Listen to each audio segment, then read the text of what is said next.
what I've done here is I've tried to put the Krugman's article on Republicans, and basically, if we take a step back and look at Republicans as they were in 1956, the Republican platform is much closer to what today is considered a progressive platform, something like AOC has.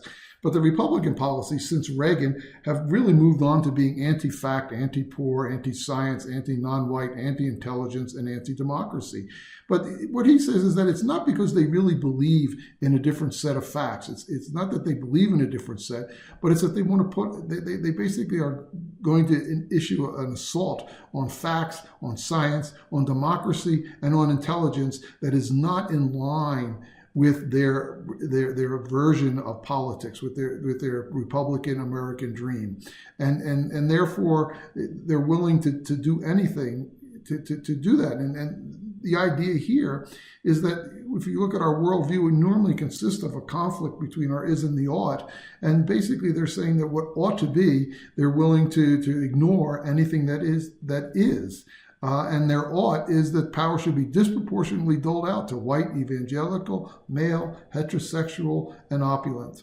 And it's a members-only club. And the Republicans have basically said that they will support, building a gate and building and preventing people who don't fit those criteria from getting in. And not only will they prevent that, but they will also prevent new ideas about things like open to diversity, open to LGBTQ rights, more egalitarian about the gender roles, racial equality, more expansion in democratic representation, more secular, more cosmopolitan, and more global. All of those things they're going to reject those. And what has happened is that this assault on facts and science has started and has grown and grown as we have moved through time. And on top of all of that, what has happened on top of that is that they've now added religion, which is religion provides this sanctification for their position. So it sanctifies the hierarchy that sits inside of what they want to do. It sanctifies the male voice that is dominant in what they're doing. It's very similar to the Crusades.